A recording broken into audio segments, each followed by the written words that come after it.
عليكم ورحمة الله.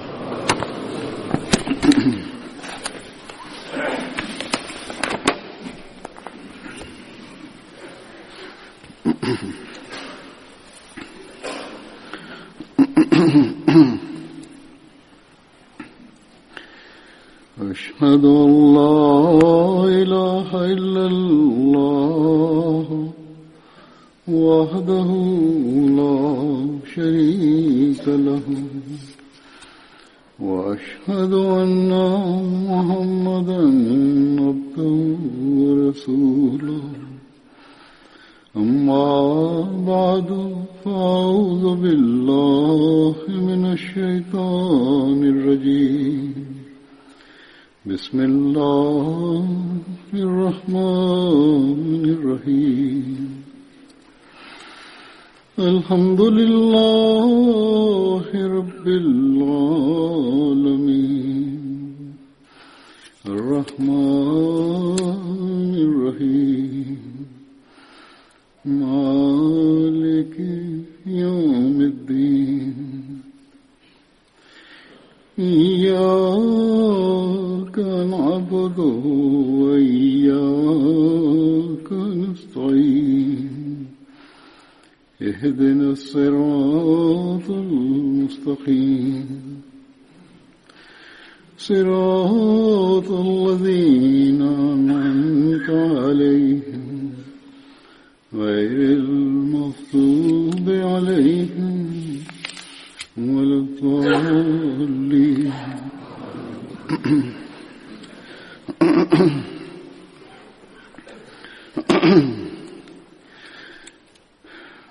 बदरी साहबा के वाक़यात का या उनकी जिंदगी के पहलुओं का सिलसिला चल रहा है. आज भी इस सिलसिले में Je continue avec le thème des récits de la vie des compagnons de Badr. Je mentionnerai dans le sermon d'aujourd'hui quelques-uns de ces compagnons.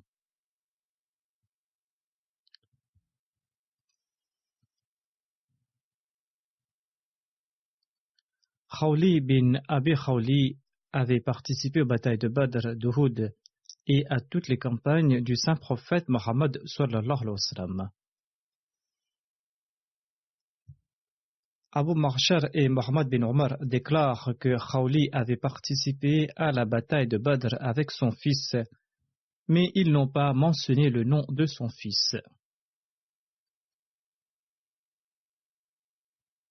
Selon Mohammed bin Ishaq, un autre historien, Khawli bin Abi Khawli avait participé à la bataille de Badr avec son frère Malik bin Abi Khawli.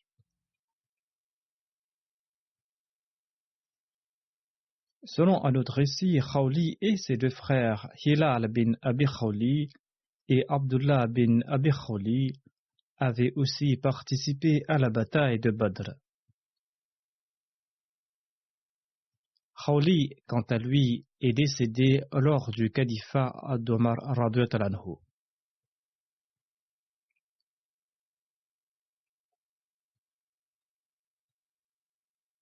Le deuxième compagnon se nomme Rafi bin al-Mu'alla.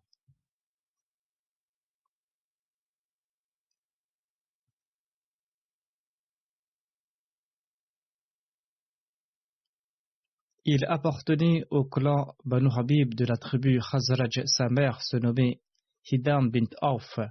Le saint prophète Mohammed sallallahu alayhi wa sallam avait établi un lien de fraternité entre Rafi et Safwan bin Baïda. Tous les deux avaient participé à la bataille de Badr. Selon certains récits, ils sont tous les deux tombés à martyrs lors de la bataille de Badr. Selon un autre récit, Safwan bin Baïda n'était pas tombé à martyr lors de la bataille de Badr. Selon Moussa bin Uqba, Rafi et Hilal bin Mu'alla, son frère, avaient participé à la bataille de Badr.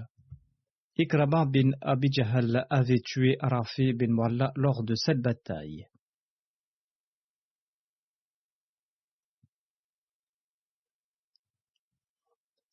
Le prochain compagnon se nomme Dhushimalayn, Umayr bin Abdi Amr. Son nom est Dhushimalayn Umayr bin Abdi Amr.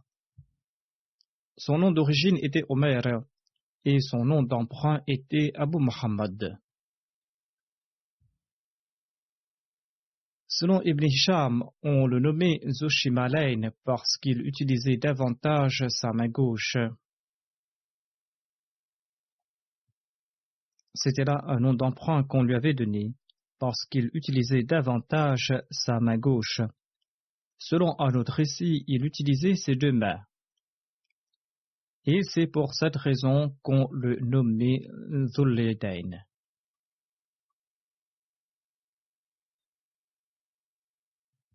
Il appartenait à la tribu Khuza. Il était l'allié des Banu Zuhra. Omer avait quitté la Mecque pour se rendre à Médine et là-bas il a logé chez Sa'd bin Khaysama. Le saint prophète Mohammed lui avait établi un lien de fraternité entre Omer et Yazid bin Haris. Tous les deux sont tombés à martyrs lors de la bataille de Badr. Et un certain Oussama Jushami avait tué Omer. Omer avait 30 ans lorsqu'il est tombé à martyr. Selon le recueil Tabaqat al-Kubra, celui qui avait tué Omer se nommait Abu Oussama Jushami.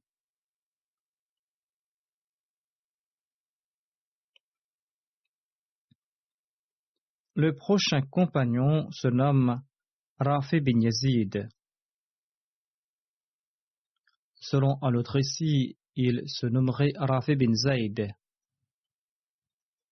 Rafi bin Yazid appartenait au clan Banu Zarour bin Abdi al-Ash'al de la tribu Aus de Médine. La mère de Rafi se nommait Aqrab bint Mu'adh et elle était la sœur du fameux compagnon nommé Sa'ad bin Mu'adh. Usayd et Abdurrahman étaient les deux fils de Rafi. Leur mère se nommait Aqrab bint Salama. Rafi avait participé aux batailles de Badr et de Uhud. Selon un récit, le jour de la bataille de Badr, il était sur le chameau de Saïd bin Zayd. Il est tombé à martyr lors de la bataille de Uhud. Le prochain compagnon se nomme Zakwan bin Abd Qais. Abd Subuh était son nom d'emprunt. Zakwan appartenait au clan Banu Zuraik de la tribu Khazraj de Médine. Il avait participé à la première et à la deuxième Bayra d'Aqaba. Un point intéressant à son sujet est qu'il avait émigré de Médine pour s'établir à la Mecque où demeurait encore le saint prophète Mohammed paix soit lui. On disait de lui qu'il était un émigrant ansari. Il avait vécu quelque temps à la Mecque auprès du saint prophète Mohammed paix soit lui. Il avait participé à la bataille de Badr et à la bataille d'Uhud et il est tombé à martyr lors de la bataille d'Uhud. Abu Hakam bin Akhnas l'avait tué. Zakwan bin Abd Qais était nommé Muhajir Ansari, c'est-à-dire un émigrant Ansari. Dans Tabaqat al-Kubra, Alama ibn Sa'd déclare: les Qurayshites étaient furieux quand les musulmans ont émigré à Médine, en particulier contre les jeunes. Un groupe d'Ansar avait prêté allégeance au saint prophète Mohammed paix soit lui lors de la deuxième Bayra d'Aqaba. Ils sont ensuite retournés à Médine. Quand les tout premiers émigrants sont arrivés à Quba, ces Ansar sont partis à la Mecque et ils ont émigré à Médine avec le saint prophète Mohammed paix soit lui et ses compagnons. C'est pour cette raison qu'on les nommait les Ansar Muhajirin. Parmi eux se trouvaient Zakwan bin Abd Qais, Uqba bin Wahab, Abbas bin Ubada et Ziyad bin Labid. Par la suite, tous les musulmans sont partis à Médine, hormis le saint prophète Mohammed paix soit lui, Abu Bakr et Ali, ou ceux parmi les musulmans qui étaient tourmentés, qui ont été emprisonnés, qui étaient malades ou qui étaient trop faibles. Suhail bin Abi Saleh rapporte que lorsque le saint prophète Mohammed paix soit lui est sorti pour la bataille d'Uhud, il a indiqué dans une direction et a demandé qui ira dans cette direction. Zakwan bin Abdi Qais de la tribu Banu Zurek a déclaré: Ô prophète d'Allah, je me rendrai là-bas.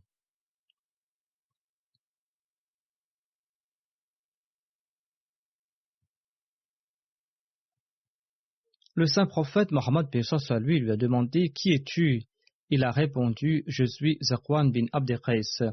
Le saint prophète paix soit lui a enjoint de s'asseoir et il a répété sa question à 3 reprises. Ensuite il a dit: Partez dans telle ou telle direction. Zakwan a déclaré: Certainement je partirai là-bas. Le saint prophète Mohammed paix soit lui a commenté: Celui qui souhaite voir quelqu'un qui marchera demain sur la verdure du paradis, eh bien qu'il regarde vers celui-là. Zakwan est parti présenter ses adieux aux membres de sa famille. Sa femme et ses filles lui ont demandé: Est-ce que tu nous abandonnes? Zakwan a tiré son pan de vêtements de leurs mains et il s'est éloigné un peu et il a dit dans leur direction: Nous allons nous rencontrer le jour de la résurrection. Et il est tombé à martyr lors de la bataille d'Uhud. Ce jour-là, le saint prophète Mohammed paix soit lui demanda à ses compagnons: L'un d'entre vous sait-il où se trouve Zakwan bin Abdi Qais? Ali répondit: Ô envoyé d'Allah, j'ai vu un cavalier qui poursuivait Zakwan, et il s'est rapproché de lui et il lui a lancé: Si tu as la vie sauve aujourd'hui, eh bien la mienne ne sera pas sauve. Le cavalier a tué Zakwan qui était à pied, et l'assaillant en le tuant a déclaré que je suis Ibn Ilaj. Ali expliqua qu'il attaqua le cavalier et il lui trancha la jambe en deux d'un coup d'épée. Il le fit tomber de son cheval et il le tua. Ali raconte: J'ai vu qu'il s'agissait d'Abul Hikam bin Akhnas.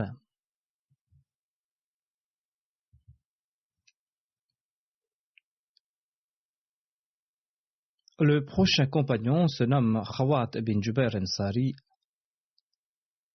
Son nom d'emprunt était Abdullah et Abu Salih.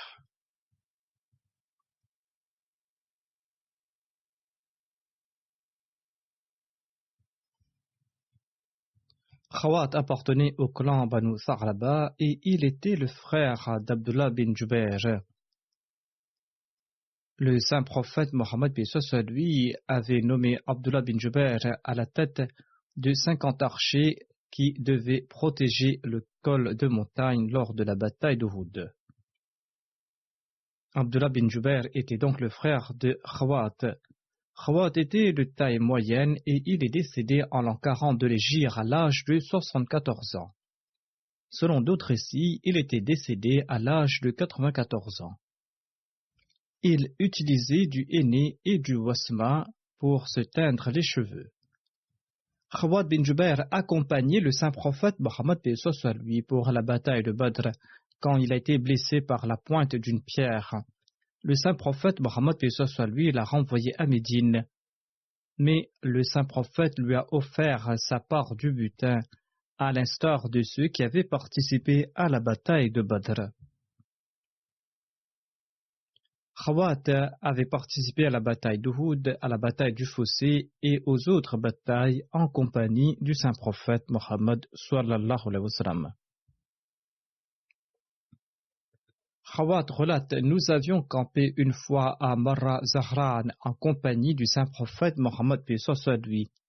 Quand je suis sorti de ma tente, j'ai vu quelques femmes qui conversaient. Ceci m'a intéressé, je suis retourné pour vêtir une djubba, c'est-à-dire un long manteau, pour m'asseoir tout près d'elles. c'est-à-dire qu'il s'était déguisé pour s'asseoir à côté de ces femmes qui conversaient. Le saint prophète Mohammed est sorti de sa tente au même moment. Khawat a pris peur en voyant le saint prophète et il a dit au saint prophète: mon chameau a pris la fuite et je suis en train de le chercher.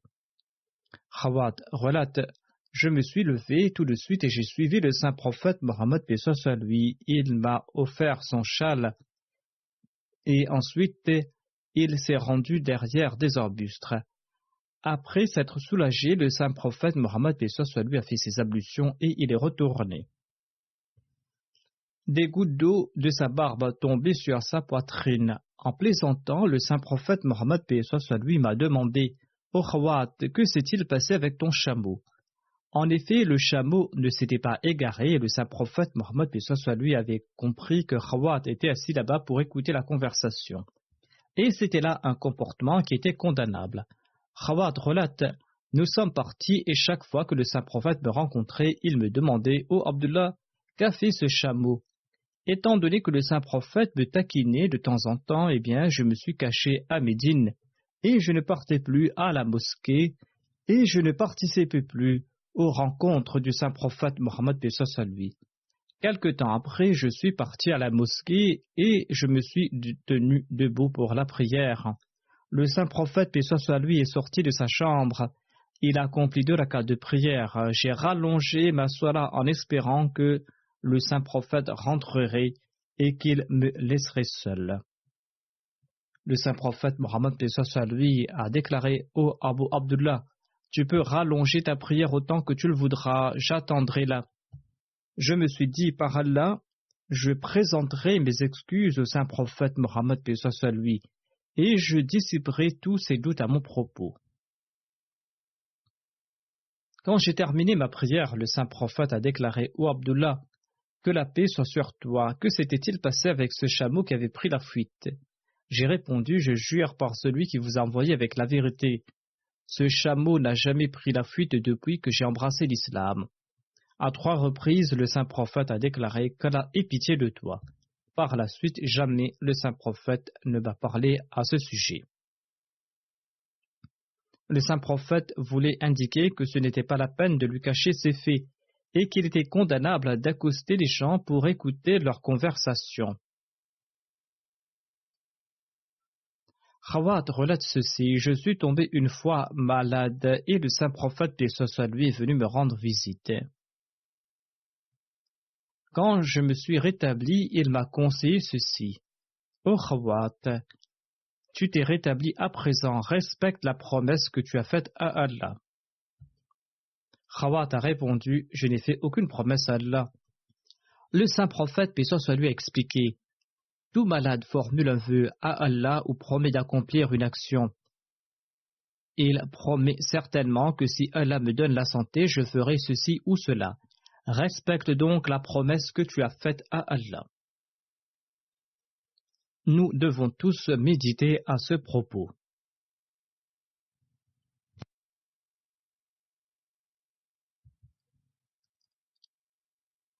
Ayant eu connaissance de la traîtrise des Banu Qurayza après la bataille du Fossé, le saint prophète Mohammed lui leur a envoyé une délégation. Hazrat Mirza Bashir Ahmad Saib a écrit à ce propos dans son ouvrage Sirat Khatam an-Nabiyyin. Il déclare: quand le saint prophète lui a eu vent de la traîtrise des Banu Qurayza, il a envoyé secrètement Zubair bin al-Awwam à quelques reprises pour s'en informer. Il a envoyé pour s'informer à propos de la situation. Ensuite, il a envoyé Sa'ad bin Mu'adh et Sa'ad bin Obada, les chefs de la tribu Aus et Khazraj, ainsi que d'autres compagnons influents vers les Banu Qurayza. Il leur a demandé de l'informer confidentiellement et par signe s'il y avait quelque danger de la part des Banu Qurayza, et de ne pas parler ouvertement afin de ne pas causer de la panique. Quand la délégation est partie chez les Banu Qurayza, eh bien là-bas ils ont rencontré Ka'b bin Asad, le chef des Banu Qurayza.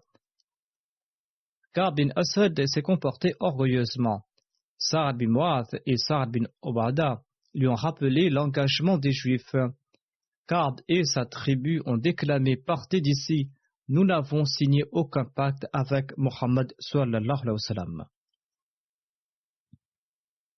La délégation est partie en entendant ces paroles.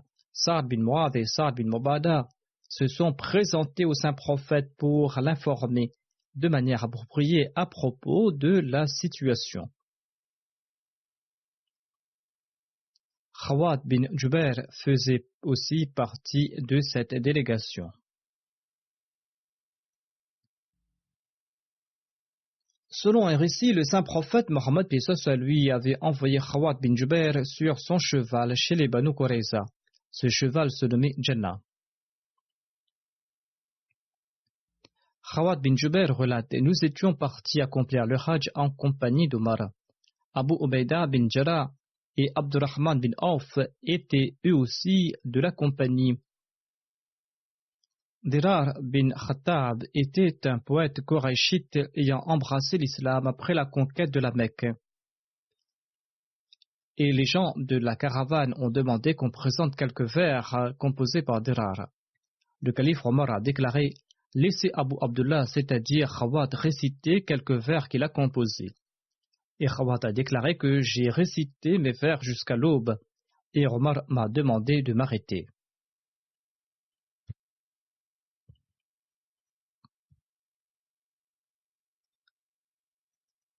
Rabi'a bin Aqsam est un autre compagnon, son nom d'emprunt était Abu Yazid.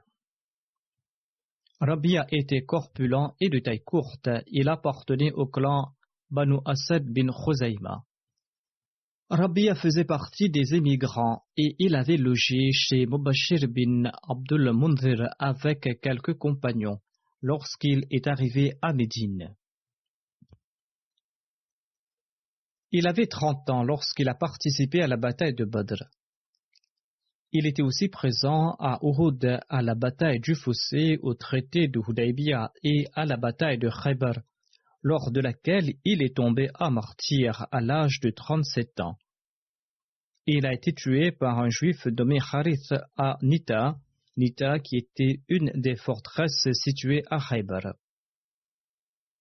Il avait donc 37 ans lorsqu'il est tombé en martyr.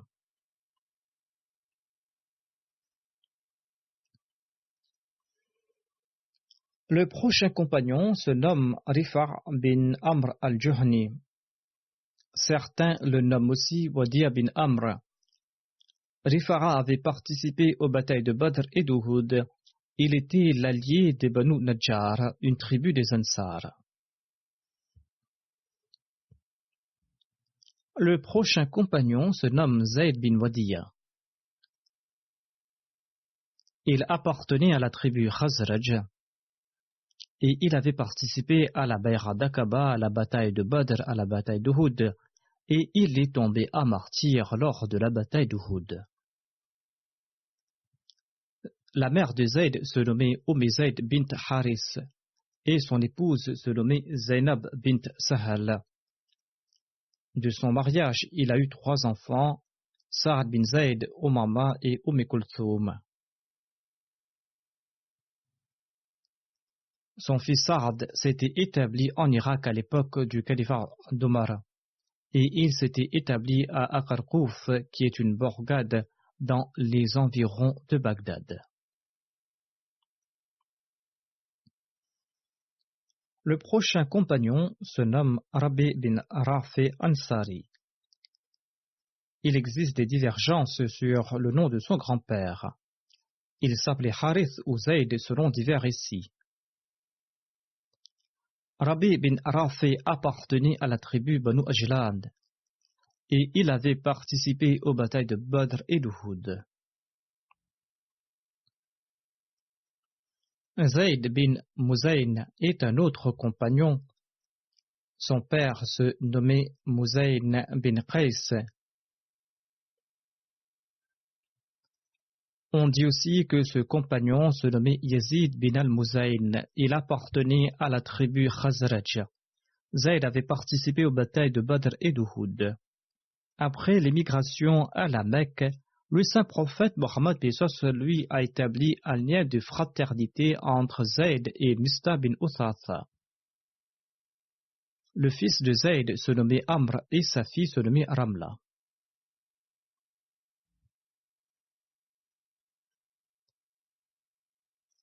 Iyas bin Zuhair est un autre compagnon, son nom d'emprunt était Abu Sa'ad. Sa mère se nommait Salma bint Amir. Il appartenait à la tribu Fahar et il avait participé à la deuxième immigration en Abyssinie. Et il est retourné à la Mecque pour ensuite se rendre à Médine où il avait logé chez Kulthum bin al-Hadam. Il avait participé aux batailles de Badr, d'Uhud et à la bataille du Fossé et aux autres expéditions militaires du saint prophète, paix soit lui. Il est décédé en l'an 30 de l'Hégire à Médine à l'époque du califat d'Othman et selon un autre récit, il serait décédé en Syrie.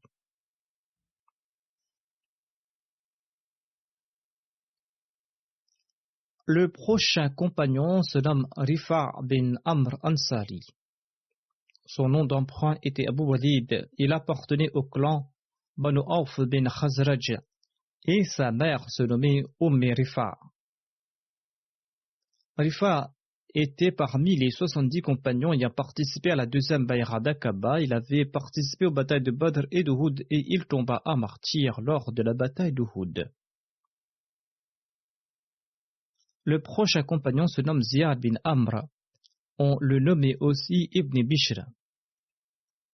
Il était l'allié des Ansar et il avait participé à la bataille de Badr en compagnie de son frère Zamra. Il appartenait à la tribu Banu Saïda bin Ka'b. Selon un autre récit, il serait l'esclave affranchi de la tribu Banu Saïda bin Ka'b bin al-Khazraj.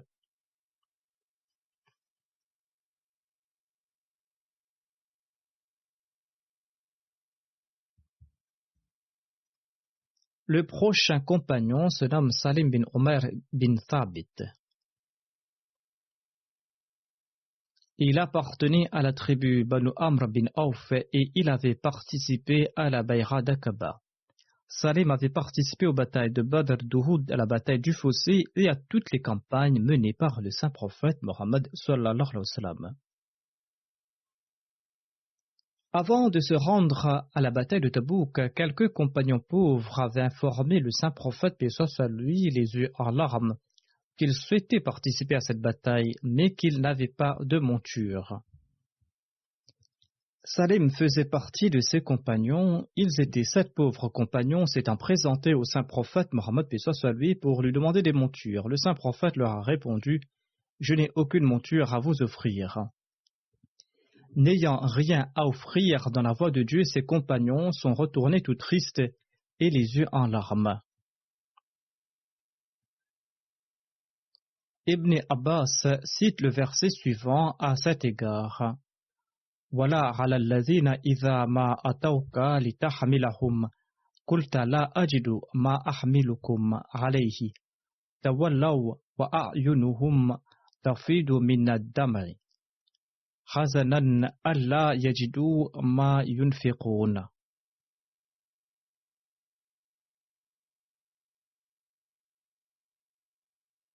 C'est-à-dire ni à ceux qui, quand ils sont venus à toi te demander de leur donner des montures, tu as répondu: je ne trouve pas de monture, et ils s'en sont retournés les yeux débordants de larmes, désolés de ne pouvoir trouver de quoi dépenser.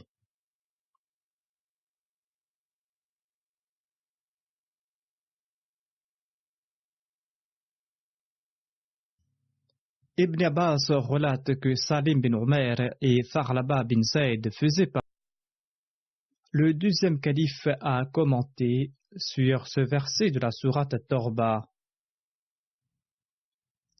Ce verset où il est dit: Wala ala alladhina idha ma atawka litahmilahum qulta la ajidu ma ahmilukum alayhi tawallaw wa a'yunuhum tafidu min ad-dam'i hazanan alla yajidu ma yunfiqun. Hadrat Muslim Maud a commenté que ce verset de la sourate At-Torba a certes une portée générale, mais s'applique en particulier à 7 compagnons modestes qui souhaitaient ardemment accomplir le djihad, mais qui n'en avaient pas les moyens, Ils s'étaient présentés au saint prophète et ont déclaré « Veuillez nous offrir des montures ». Le saint prophète a répondu « Malheureusement, je n'ai rien à vous offrir ». Sur ce, ils étaient fort tristes et sont retournés les yeux remplis de larmes.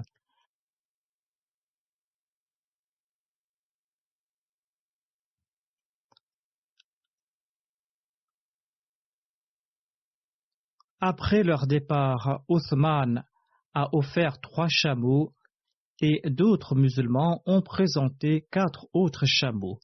Le saint prophète, paix soit sur lui, en a offert un à chacun de ses compagnons. Hazrat Muslim Maud relate, le Saint-Coran a cité cet incident afin de comparer la sincérité de ces pauvres musulmans à ceux qui, malgré leur richesse et leurs moyens pour entreprendre ce voyage, présentaient des prétextes. Certains tentaient d'éviter ce voyage, mais les sentiments de ces pauvres étaient tout autres.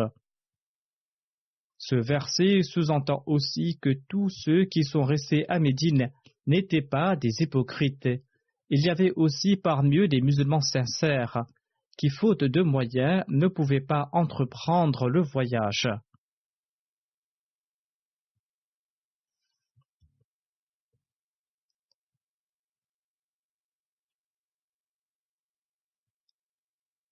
Hadrat Muslim Maud déclare: on a demandé à Abu Moussa, qui était le chef de ses 7 compagnons, quelle requête avait-il faite au saint prophète. Abu Moussa a répondu: par Allah, nous n'avons demandé ni chameaux ni chevaux. Nous l'avons tout simplement dit que nous n'avions pas de chaussures et que nos pieds seront blessés si nous entreprenons un si long voyage sans chaussures. Si on nous offrait des chaussures, nous les porterons pour se joindre à la bataille en courant derrière nos frères. Tel était leur état de dénuement et telle était leur passion. Salim bin Omer est décédé à l'époque de l'émir Muawiyah. Suraka bin Ka'b est un autre compagnon. Il appartenait à la tribu Banu Najjar.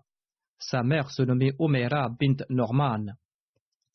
Il avait participé à la bataille de Badr, à la bataille d'Uhud, à la bataille du Fossé et à toutes les expéditions militaires du saint prophète. Suraka bin Ka'b est décédé à l'époque de l'émir Muawiyah et selon Kelbi, il serait mort lors de la bataille du Yamama. Saïd bin Marzoun est un autre compagnon. Il était le frère d'Othman bin Marzoun et il était parmi les premiers émigrants à partir en Abyssinie et il avait participé à la bataille de Badr. Selon certains récits, le saint prophète Mohammed lui avait choisi Sa'ad bin Mu'adh et Saïb bin Othman comme émirs de Médine lorsqu'il s'était rendu à la bataille de Bouat. Selon un autre récit, il aurait choisi Saïb bin Marzoun comme son suppléant.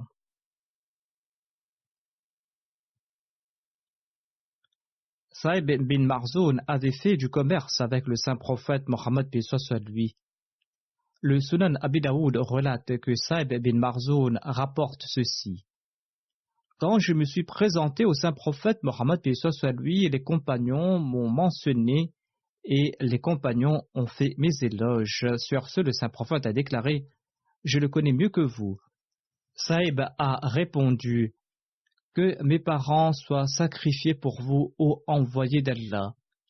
Vous dites la vérité, j'étais certainement votre partenaire en affaires et vous étiez un très bon collaborateur.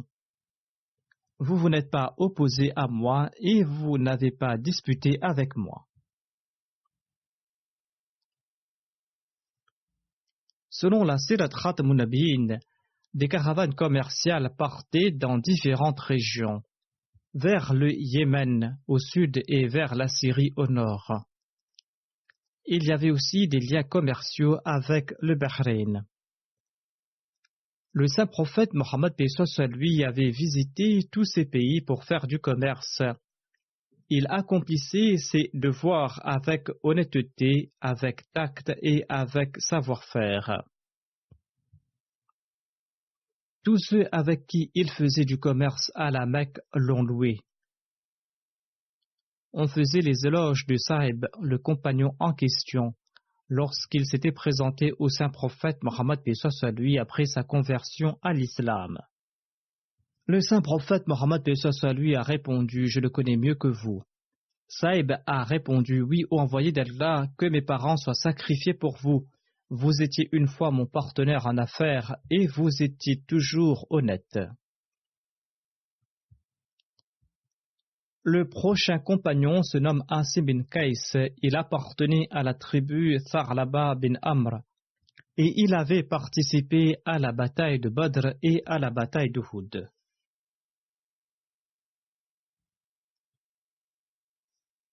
Tufail bin Malik bin Khansa'a est un autre compagnon. Il appartenait au clan Banu Ubayd bin Adi de la tribu Khazraj. Sa mère se nommait Asma bint al-Qayn.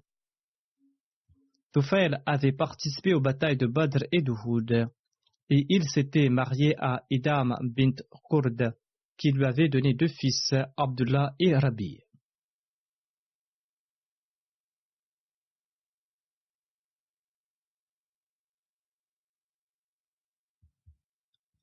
Tufail bin Norman est un autre compagnon appartenant à la tribu Khazraj des Ansar. Sa mère se nommait Khansa bint Riyab.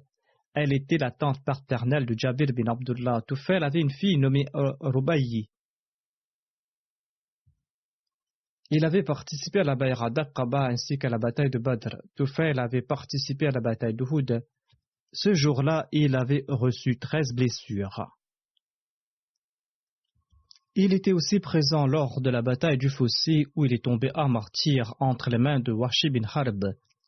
Wahshi a accepté l'islam par la suite et a accepté le saint prophète, paix soit lui. Wahshi disait: Dieu a honoré Hamza et Tufail par mes mains et il ne m'a pas déshonoré par leurs mains, c'est-à-dire qu'il n'a pas été tué dans un état d'incroyance. Dhihak bin Abd Amr était un compagnon appartenant au clan Dinar bin Najjar. Son père se nommait Abd Amr et sa mère se nommait Soumaira bint Qais.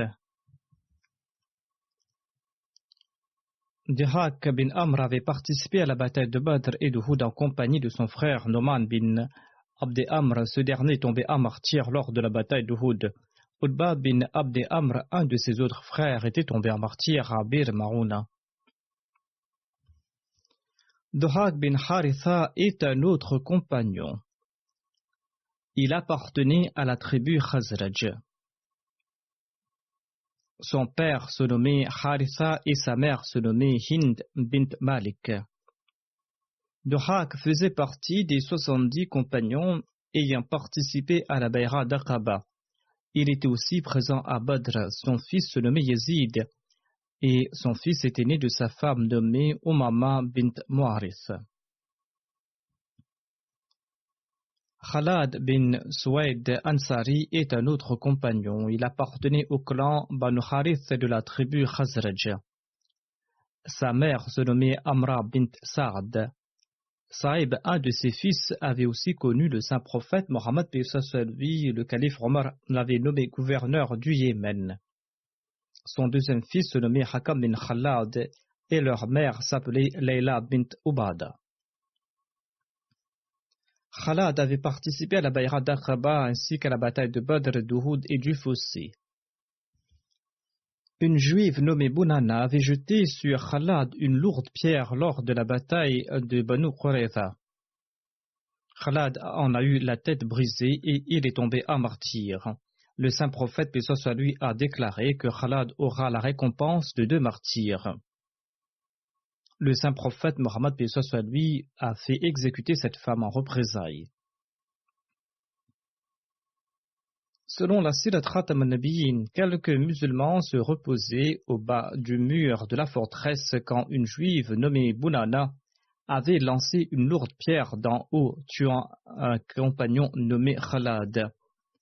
Les autres musulmans étaient saufs.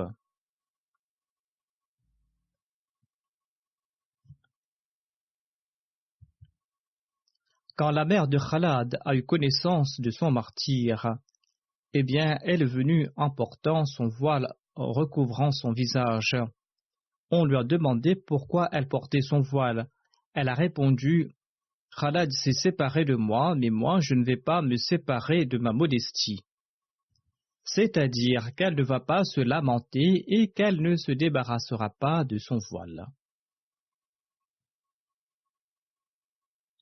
On rapporte que lorsque Khalad tomba à martyr, le saint prophète Mohammed lui déclara qu'il obtiendra la récompense de 2 martyrs, comme mentionné précédemment.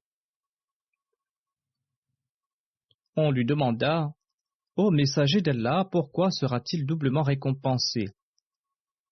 Le saint prophète lui répondit « Car il a été tué par les gens du livre. »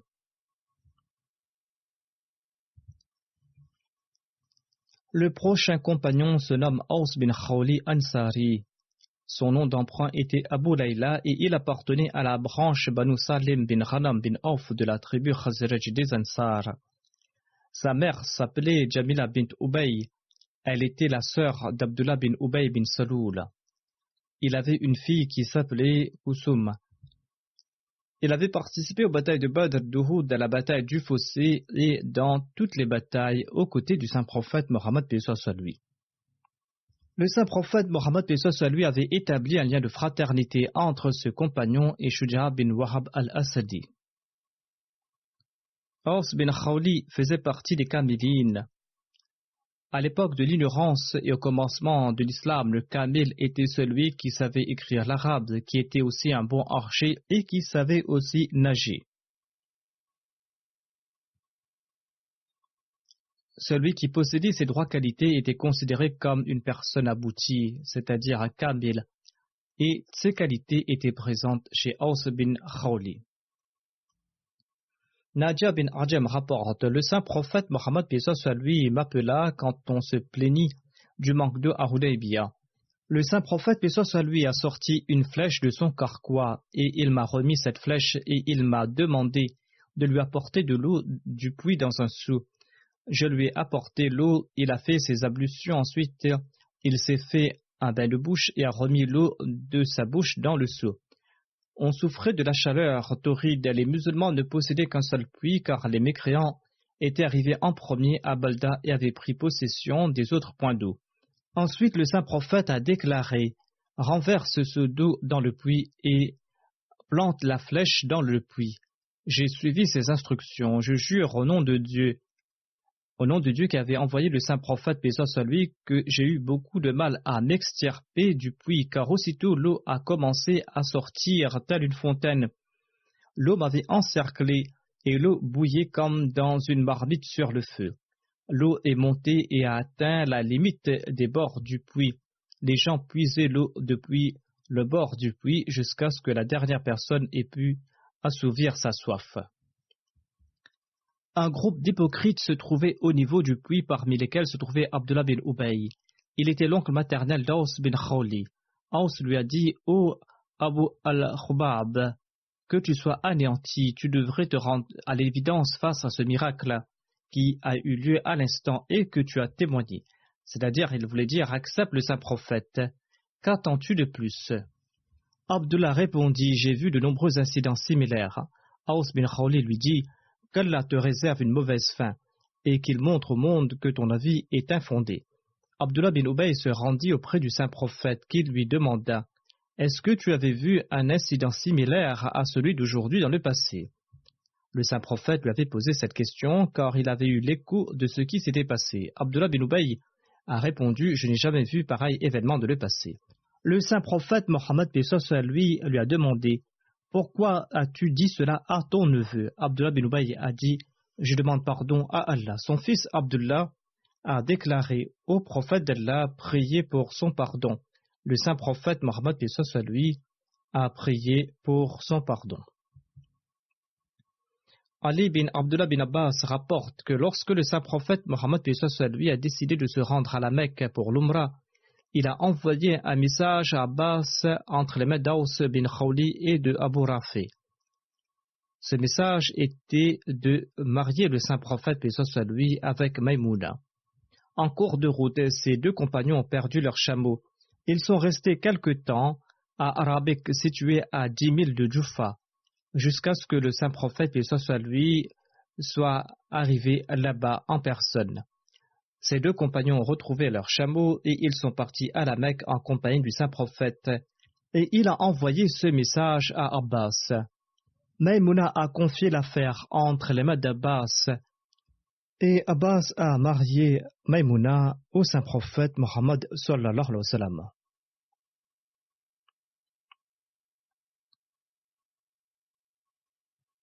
Lorsque le saint prophète, paix soit lui, est décédé, Aws bin Khawli a dit à Ali bin Abi Talib: par Allah, permettez-moi également de participer au service funéraire du saint prophète Mohammed, paix soit lui. Et Ali lui a donné la permission de le faire. Selon un autre récit, lorsque le saint prophète Mohammed, paix soit lui, est décédé et qu'on avait décidé de laver sa dépouille, les Ansar ont déclaré: par Allah, nous sommes les parents maternels du saint prophète Mohammed, paix soit lui. L'un des nôtres doit aussi être présent. Les Ansar étaient apparentés au saint prophète, paix soit lui, par son grand-père maternel. Et on a dit aux Ansar de choisir quelqu'un parmi eux, et ils ont choisi Aws bin Khawli. Aws est entré dans la chambre et il a participé au bain du corps du saint prophète, paix soit lui, et à son enterrement. Il était robuste et portait de grands seaux d'eau et fournissait de l'eau.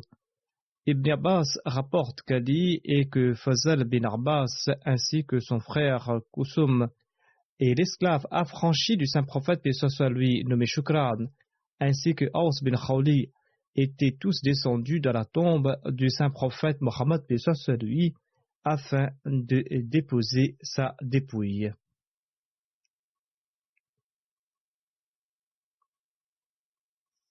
Aws bin Khawli rapporte qu'il s'était rendu auprès du saint prophète, paix soit lui, qui lui a dit: ô Aws, Allah l'exalté élève le rang de celui qui fait preuve de modestie et de simplicité pour sa cause, et Allah humilie celui qui est arrogant.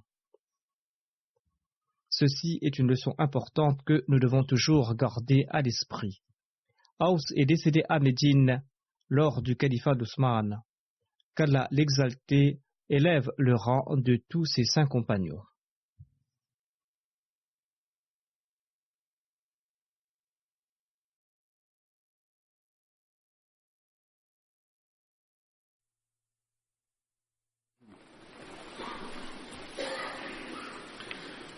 Alhamdulillah, alhamdulillah, nahmaduhu wa nasta'inuhu wa nastaghfiruhu wa nu'minu bihi wa natawakkalu alayhi wa na'udhu billahi min shururi anfusina